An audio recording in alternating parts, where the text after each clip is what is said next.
Alam mo ba, araw-araw, milyong-milyong toneladang basura ang napupunta sa karagatan, mula sa plastic, kemikal, hanggang industrial waste.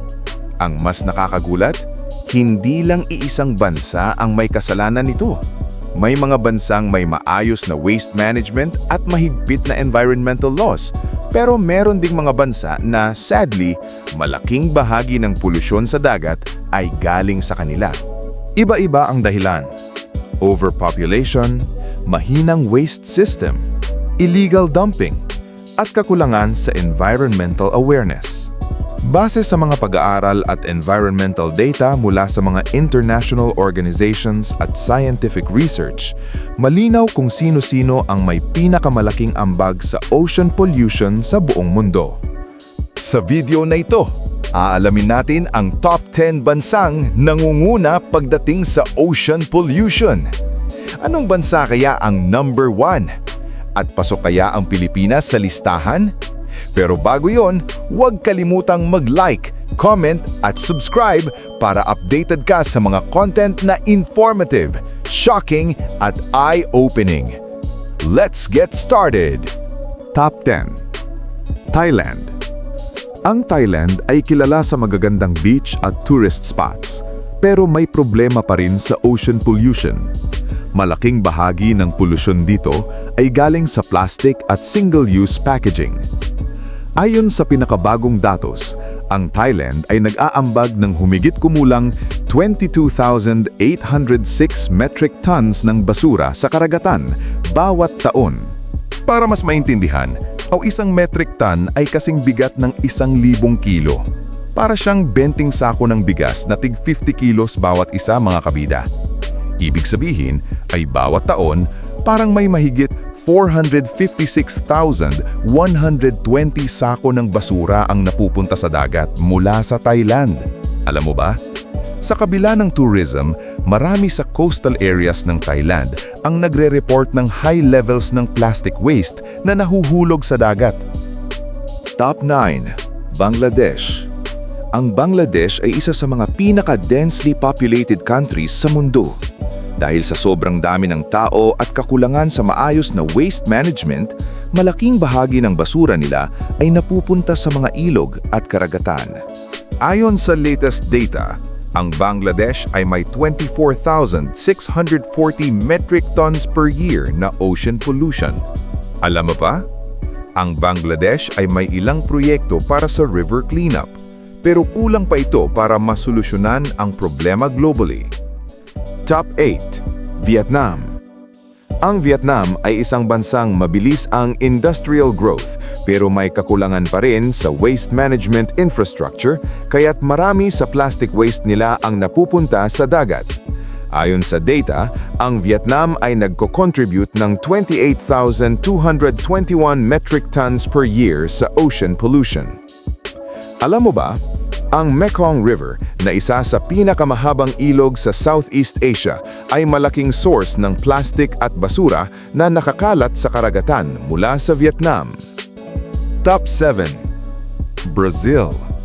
Ang Brazil ay mayaman sa natural resources at may mahabang coastline, pero ang industrial at urban waste nila ay nagiging malaking problema sa ocean pollution. Ayon sa data, ang Brazil ay may 37,799 metric tons per year na basura na napupunta sa dagat. Alam mo ba, maraming plastic debris sa Amazon River na nanggagaling sa Brazil ay napupunta sa Atlantic Ocean at nakakaapekto sa marine life. Top 6. Myanmar. Ang Myanmar ay isa sa mga bansang may malaking kontribusyon sa polusyon ng karagatan.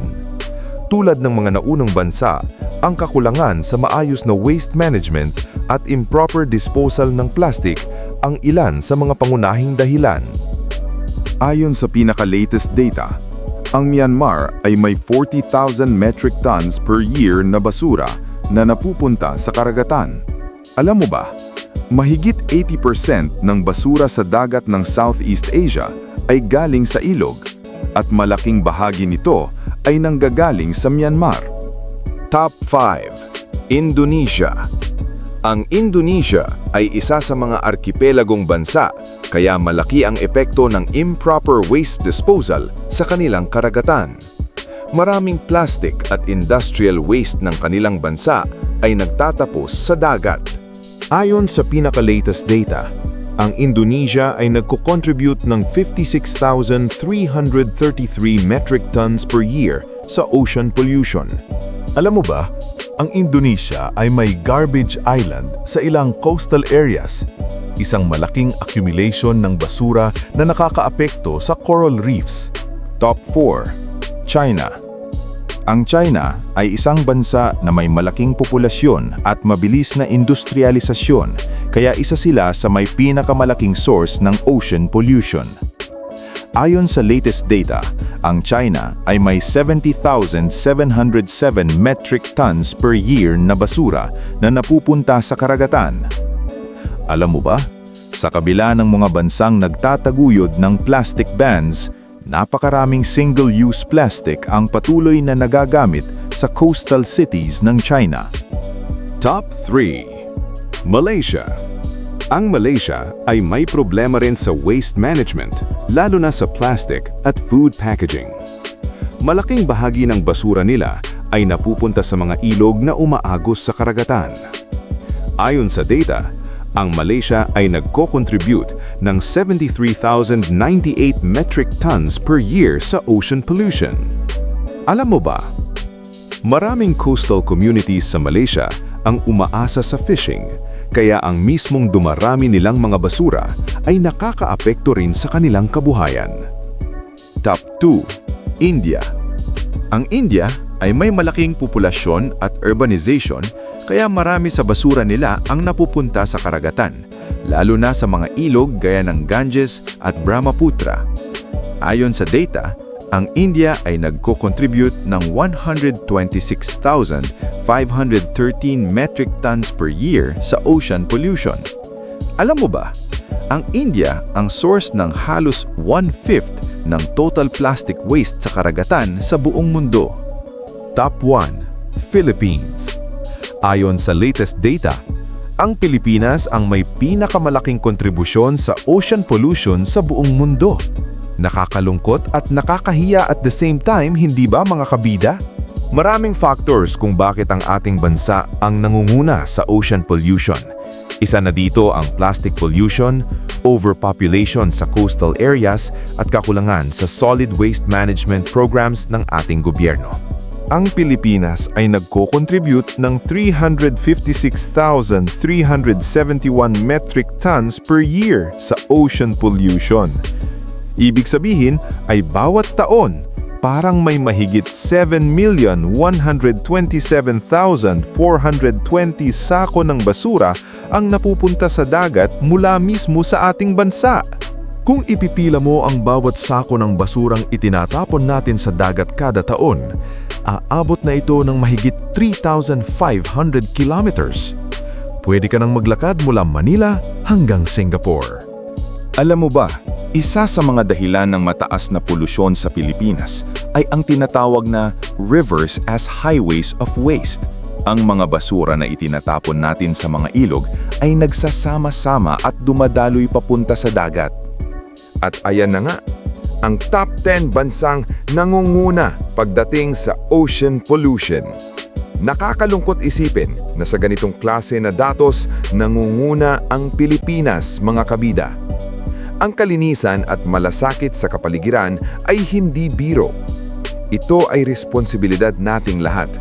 At bawat maliit na hakbang ay may malaking epekto, hindi lang sa ating bansa, kundi pati sa mga nakapaligid sa atin. Isipin mo na lang kung ilang isda, pawikan at coral reefs ang natatabunan ng basura sa karagatan kada taon. Ilang buhay ang naaapektuhan dahil sa mga basurang tinatapon kung saan nang hindi pinag-iisipan. Ikaw, kabida, ano kaya ang maliit na hakbang na kaya mong simulan ngayon para makatulong sa ating karagatan at kapaligiran? Ang simpleng hindi pagtatapon ng basura kung saan-saan, pag-iwas sa paggamit ng sobrang plastic, o pagtulong sa mga clean-up drives sa inyong komunidad ay sobrang makakatulong para maibalik ang dati nating kalikasan. Sana'y maging paalala ito na hindi pa huli ang lahat. May pag-asa pa ang ating bansa basta't sama-sama tayong kikilos. Tandaan, ang bawat maliit na aksyon mula sa pagtatapon ng basura sa tamang lugar hanggang sa simpleng pagtulong sa paglilinis ay may malaking epekto sa kinabukasan ng ating mundo at sa susunod na henerasyon. Kaya kabida, simulan na natin sa simpleng hakbang araw-araw dahil sa bawat effort, kahit maliit, mas magiging malinis, mas ligtas at mas maganda ang ating kapaligiran. Salamat sa panonood. Hanggang sa muli, kabida!